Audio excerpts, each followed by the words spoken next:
Viewers എല്ലാ കൂട്ടുകാർക്കും നമസ്കാരം. എല്ലാവർക്കും നമ്മുടെ ചാനലിലേക്ക് സ്വാഗതം കേട്ടോ. ഞാൻ എത്തിയിരിക്കുന്നത് മൗനരാഗം സീരിയലിൻ്റെ ഇന്നത്തെ ആ ഒരു സൂപ്പർ ഹിറ്റ് വിശേഷമൊക്കെ ആയിട്ടാണ്. നേരെ ആ കഥയിലേക്ക് പോയാലോ? അങ്ങനെതാ നമ്മുടെ സരിയും ശാരിയും കൂടെ ബഗാസുരനെ ആശുപത്രിയിൽ വന്ന് കാണുകയാണ്. എന്നിട്ട് അവിടെ നിന്ന് പുറത്തേക്ക് ഇറങ്ങാൻ തുടങ്ങുന്ന ആ ഒരു സമയത്ത് അവിടെ താര എത്തുകയാണ്. താരയെ കണ്ട പാടെ തന്നെ അമ്മേ ദാ വരുന്നുണ്ട് ആ വൃത്തികെട്ടവള്.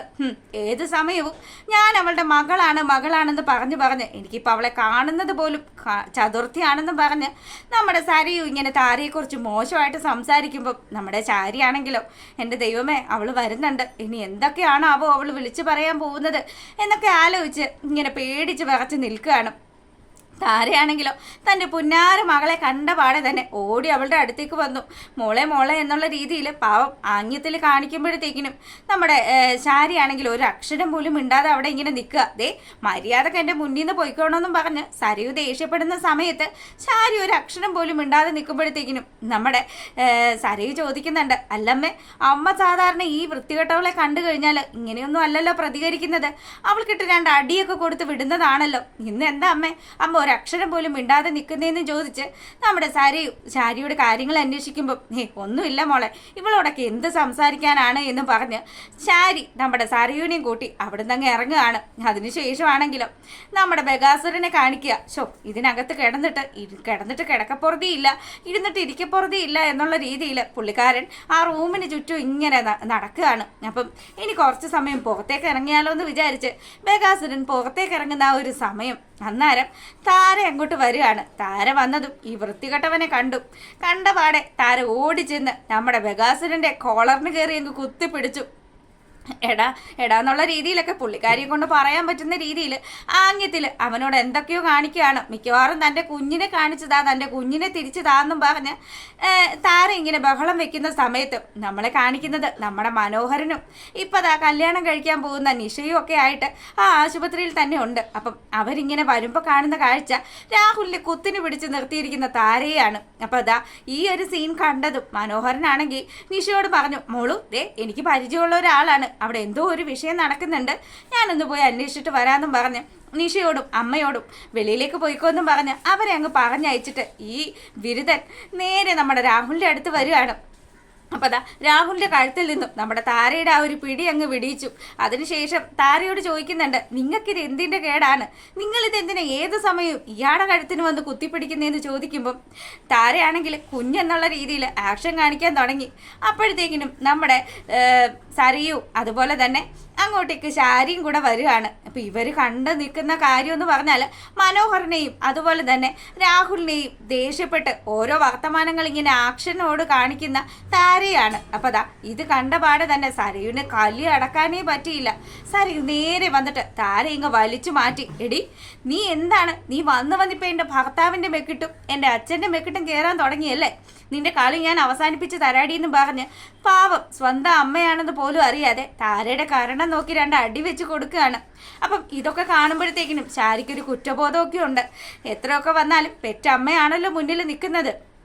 അതുകൊണ്ട് തന്നെ നമ്മുടെ ശാരി പിടിച്ചു മാറ്റുകയാണ്. ചെന്നിട്ട് പറഞ്ഞു, മോളെ വേണ്ട, അവളൊരു മിണ്ടാൻ പാടില്ലാത്തവളല്ലേ, അവൾ എന്തെങ്കിലുമൊക്കെ പറഞ്ഞു ഉണ്ടാക്കിക്കോട്ടെ, ദേ മര്യാദക്ക് ഇനി ഇവിടെ വന്ന് പ്രശ്നങ്ങൾ ഉണ്ടാക്കാതെ കടന്നു പോടിയെന്നും പറഞ്ഞ് ശാരി താരയെ പിടിച്ചൊരു തള്ളി. അതിനുശേഷം മനോഹരനാണെങ്കിലോ മോളെ ഞാനേ ഇപ്പം ഇവിടെ വന്നപ്പോൾ കണ്ട കാഴ്ച, മോളുടെ അച്ഛനെ താര കഴുത്തിന് കുത്തിപ്പിടിച്ച് നിർത്തുന്ന കാഴ്ചയാണ് കണ്ടത്. അത് കണ്ടപ്പോഴത്തേക്കിനും അതിലിടപെടണമല്ലോ, അതുകൊണ്ടാണ് ഞാനും ഇങ്ങോട്ട് വന്നതെന്ന് പറഞ്ഞു. അല്ല മനുവേട്ടൻ ഇപ്പോൾ പുറത്തേക്ക് പോകുന്നു എന്ന് പറഞ്ഞിട്ട് കുറച്ച് മുന്നേ പോയതല്ലേ, അപ്പോൾ പുറത്ത് പോയില്ലേന്ന് ചോദിക്കുമ്പം ഇല്ല മോളു, എനിക്ക് പരിചയമുള്ള ഒരാളെ ഇവിടെ അപ്പുറത്ത് കിടക്കുന്നുണ്ട്, അപ്പം അയാളെ കൂടെ കാണാൻ കയറി, അതുകൊണ്ട് ദേ ഇപ്പം നിന്റെ അച്ഛനെ രക്ഷപ്പെടുത്താൻ പറ്റി, എല്ലാം ഇയാൾ എന്തൊക്കെയോ തട്ടിപ്പ് കാണിച്ചത് കൊണ്ട് തന്നെയാണ് എന്നും പറഞ്ഞ് നമ്മുടെ ബഗാസുരനെ കുറിച്ച് കുറ്റം പറയുകയാണ് മനോഹരൻ. അപ്പോൾ ദാ മനു ഇങ്ങനെ പറഞ്ഞതും ശാരി പറഞ്ഞു, എല്ലാത്തിനും കാരണക്കാരൻ ഈ വൃത്തികെട്ടവനാണ്, ഇവനെ കൊന്നു കളയണമെന്നുള്ള രീതിയിൽ നമ്മുടെ ശാരി ഇങ്ങനെ സംസാരിച്ചതും രാഹുലിനാണെങ്കിൽ ശരിക്കും ഫീൽ ചെയ്തു. ഇപ്പം തന്നെ തൻ്റെ തലമണ്ട അടിച്ച് പൊട്ടിച്ച് വെച്ചിരിക്കുകയാണ് ശാരി. ഇനിയും ഇങ്ങനെയൊക്കെ ഇവളുടെ അടുത്ത് നിന്ന് സംസാരിച്ചു കഴിഞ്ഞാൽ ഇവിടെ കയ്യിൽ നിന്ന് എന്ത് വരുമെന്നൊന്നും അറിയില്ലല്ലോ. എടാ കയറിപ്പോടാ രാഹുലേ എന്നും പറഞ്ഞ് നമ്മുടെ ശാരി 2-3 തവണ രാഹുലിൻ്റെ നേരെ അങ്ങ് ചെന്നു. കയറിപ്പോടാ എന്നൊക്കെ ഇങ്ങനെ സ്വന്തം അച്ഛനോട് പറയുമ്പോൾ സരയുവാണെങ്കിലോ, അമ്മ എന്തിനാ അമ്മ അച്ഛനോട് ഇങ്ങനെ ദേഷ്യപ്പെട്ട് സംസാരിക്കുന്നത്, അച്ഛനോട് ഇങ്ങനെ ഒന്നും സംസാരിക്കില്ലേ എന്നും പറഞ്ഞ് അവള് വിലക്കുന്നൊക്കെയുണ്ട്. മോളെ, ഇവൻ ഒരുത്തൻ കാരണമാണ് നിനക്ക് കിട്ടേണ്ടിയിരുന്ന സകല സൗഭാഗ്യങ്ങളും അതും കയ്യെത്തും ദൂരത്ത് വന്നിട്ടും നഷ്ടപ്പെട്ടു പോയത്. ഇവനെ ഇങ്ങനെയൊന്നും പറഞ്ഞാൽ പോരാ, പോയ അവിടെ പോയി കിടക്കണമെന്നും പറഞ്ഞ് ഇവന്റെ നേരെ അങ്ങ് മെക്കിട്ട് കയറുകയാണ്.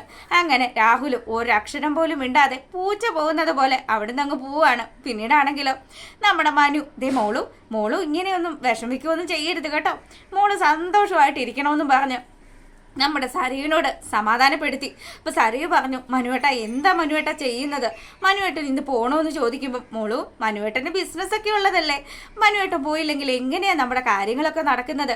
നമുക്ക് അമേരിക്കയിലേക്ക് പോകണ്ടേന്നൊക്കെ പറയുമ്പം അത് വേണം മനുവേട്ട, ഇതുപോലെയുള്ള വട്ട് പിടിച്ച അച്ഛൻ്റെയും അമ്മയുടെയും കൂടെ ഞാൻ എങ്ങനെ ജീവിക്കാനാണെന്നും പറഞ്ഞ് ഇവളിങ്ങനെ സങ്കടപ്പെടുമ്പം, മോളു ഞാൻ പോയിട്ട് വരുമ്പോൾ മോളുവിന് എന്തെങ്കിലും വേണമെന്ന് ചോദിക്കുകയാണ്. അതൊന്നും വേണ്ട, നമ്മൾ ഒരുമിച്ച് പോകുന്ന സമയത്ത് മനുവേട്ടൻ എന്ത് വാങ്ങി തന്നാലും ഞാനത് സ്വീകരിച്ചോളാന്നും പറഞ്ഞു വളരെ സ്നേഹത്തോടു കൂടി ഭർത്താവിനെ യാത്രയാക്കുകയാണ്. ഭർത്താവ് അടുത്ത പെണ്ണിൻ്റെ അടുത്തേക്ക് പോകുന്ന വിവരമൊന്നും പാവം സരിയും അറിയുന്നേ ഇല്ല. അങ്ങനെ വെളിയിലെത്തിയ മനോഹരൻ നേരെ നമ്മുടെ നിഷയുടെയും അമ്മയുടെയും അടുത്തേക്ക് എത്തി. അപ്പം അവളുടെ അമ്മ ചോദിക്കുന്നുണ്ട്, മോനെ അവിടെ എന്തായിരുന്നു വിഷയം? ഒന്നും പറയണ്ട അമ്മേ, അതെ എൻ്റെ ഓഫീസിൽ നേരത്തെ വർക്ക് ചെയ്തൊരു പുള്ളിക്കാരനാണ്, പുള്ളിക്കാരൻ്റെ ഇച്ചിരി തലക്ക് പിരിയാണ്. അപ്പോൾ അതുകൊണ്ട് തന്നെ അയാളെ ഞാനിപ്പോൾ തൽക്കാലം ഓഫീസിൽ നിന്ന് പറഞ്ഞു വിട്ടിരിക്കുക. അല്ല മോനെ, അവിടെ ആ കാഴ്ചയല്ലല്ലോ കണ്ടത്, അവിടെ ഒരു പെണ്ണ് അയാളുടെ കുത്തിന് കയറി പിടിക്കുന്ന കാഴ്ചയാണല്ലോ കണ്ടതെന്ന് പറഞ്ഞു. അപ്പം അത് അയാളുടെ രണ്ടാം ഭാര്യയാണ്. അപ്പം അവർ എന്തൊക്കെ അയാളുമായിട്ട് സംസാരിച്ച് ആ ദേഷ്യത്തിൻ്റെ പുറത്താണ് ഇങ്ങനെ ഷർട്ടിൻ്റെ കോളറിൽ പിടിച്ചതെന്നും പറഞ്ഞു. അതാണല്ലേ മനുവേട്ട, അല്ല മനുവേട്ടനല്ലല്ലോ, സോറി കേട്ടോ, അവൻ്റെ പേരെന്തോ റോക്കിയോ അങ്ങനെ എന്തോ ആണ്. അപ്പോൾ ഇതേ ഏട്ടാ, നിങ്ങൾ അത്തരത്തിലുള്ള കാര്യങ്ങളിലൊന്നും ഇടപെടരുത് എന്നും പറഞ്ഞ് നമ്മുടെ ജിഷ അവനെ ഇങ്ങനെ വിലക്കുന്ന സമയത്താണെങ്കിലും ഇല്ല, പക്ഷേ ഇയാളെ പരിചയമുള്ളത് കൊണ്ട് മാത്രമാണ് ഞാൻ അയാളുടെ അടുത്ത് പോയി സംസാരിച്ചത്. ഒന്നുമില്ലേലും കുറേയധികം വർഷത്തെ പരിചയമൊക്കെ ഉള്ളതല്ലേ മോളെ.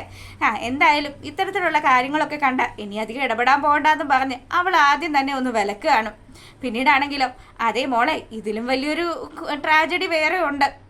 എന്താന്ന് അവൾ ചോദിക്കുന്ന സമയത്ത്, അതെ ഈ പുള്ളിക്കാരന് ഒരു മകളുണ്ട്, അവളുടെ ഭർത്താവിൻ്റെ പേര് എന്താണാവോ, അത് ഒരു മനോഹർ എന്നോ മറ്റോ ആണ്. അവൻ ഇവളെ ചതിച്ചിട്ട് പോയി. അതിനുശേഷം ഇവൾക്കും ഇച്ചിരി വട്ടമുണ്ട്. അതുകൊണ്ട് അവൾ കാണുന്ന ചെറുപ്പക്കാരെയൊക്കെ മനുവേട്ട എന്ന് വിളിച്ചാണ് ചെല്ലുന്നത്.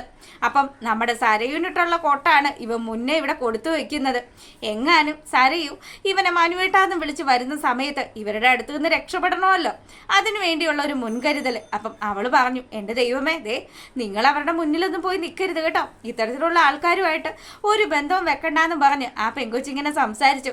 അങ്ങനെ വളരെ ഹാപ്പി ആയിട്ട് അവരങ്ങനെ പോവാണ്. ഈ സമയത്താണെങ്കിലോ നമ്മുടെ ദീപയുടെ വീട്ടിലേക്ക് പ്രകാശൻ എത്തുകയാണ്. അപ്പോൾ ബെല്ലൊക്കെ അടിച്ചു കഴിയുമ്പോൾ ദീപ ഇങ്ങനെ ഇറങ്ങി വന്നു. ദീപ വന്ന പാടെ ചോദിക്കുന്നുണ്ട്, അല്ല നിങ്ങളെന്താ ഈ വീട്ടിൽ വന്നത്? ദീപ, നീ എന്നോട് ക്ഷമിക്കണം, എനിക്ക് ഇത്രയും വയ്യായ്കയൊക്കെ വന്നിട്ടും നീ എന്നെ ഒന്ന് തിരിഞ്ഞു പോലും നോക്കിയില്ലല്ലോടി. എത്രയൊക്കെ വന്നാലും നിന്റെ കുഞ്ഞുങ്ങളുടെ അച്ഛനല്ലേ ഞാനെന്നൊക്കെ പറയുമ്പം നിങ്ങൾക്ക് ആ ഒരു ചിന്തയൊക്കെ ഉണ്ടായിരുന്നോ? നിങ്ങൾക്ക് ആ ഒരു ചിന്ത ഇല്ല എന്നാണല്ലോ ഞാൻ മനസ്സിലാക്കിയത്. നിങ്ങൾക്ക് ഇങ്ങനെയുള്ളൊരു ഭാര്യയെ വേണ്ടതും എന്നെ ഇനി നിങ്ങൾക്ക് കണ്ടുകൂടാ എന്നും ഒക്കെ പറഞ്ഞിട്ട് നിങ്ങളും നിങ്ങളുടെ അമ്മയും കൂടി എന്നെ ആ വീട്ടിൽ നിന്നും അടിച്ചിറക്കിയതല്ലേ. പിന്നെ എന്തിനാ ഇപ്പം എന്നെ തിരക്കി വന്നത്?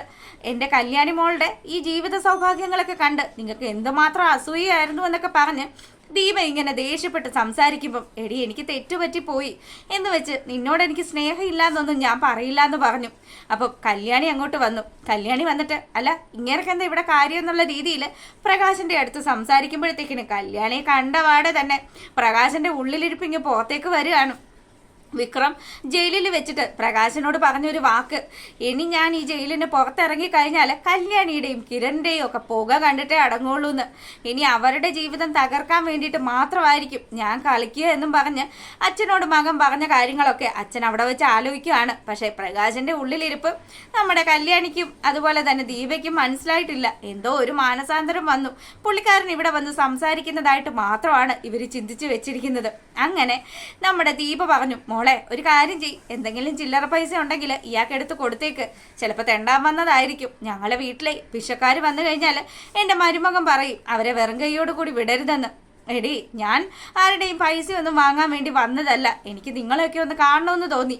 ഇനി അധികം ആയുസൊന്നും ഇല്ലല്ലോ, അതുകൊണ്ട് ഇനി എനിക്ക് നിങ്ങളോടൊപ്പമൊക്കെ സന്തോഷമായിട്ട് മുന്നോട്ട് പോകണമെന്നൊക്കെ ഉണ്ടെന്നും പറഞ്ഞ് ആശാൻ തൻ്റെ അടവങ്ങ് മാറ്റി പയറ്റുകയാണ്. അപ്പം അതൊക്കെയാണ് ഇന്നത്തെ മൗനരാഗത്തിൻ്റെ വിശേഷം. എന്തായാലും നമ്മുടെ കല്യാണിയെ തീർക്കാനുള്ള പുതിയ പദ്ധതി അത് സരയുവിൻ്റെ ഒത്താശയോടുകൂടി നിറവേറ്റാൻ വേണ്ടിയിട്ടാണ് നമ്മുടെ പ്രകാശൻ കല്യാണിയെ തേടി എത്തിയിരിക്കുന്നത് എന്ന് കാണിച്ചുകൊണ്ടാണ് ഇന്നത്തെ വിശേഷം അവസാനിക്കുന്നത്. എപ്പോഴും പറയുന്നത് പോലെ നിങ്ങൾക്ക് എൻ്റെ ചാനൽ ഇഷ്ടപ്പെട്ട് കഴിഞ്ഞാൽ സബ്സ്ക്രൈബ് ചെയ്യാൻ മറക്കരുത് കേട്ടോ. അപ്പോൾ എല്ലാവർക്കും നല്ലൊരു ദിവസമൊക്കെ ആശംസിച്ചുകൊണ്ട് നമ്മൾ വീഡിയോ വൈൻഡപ്പ് ചെയ്യാണ്. താങ്ക്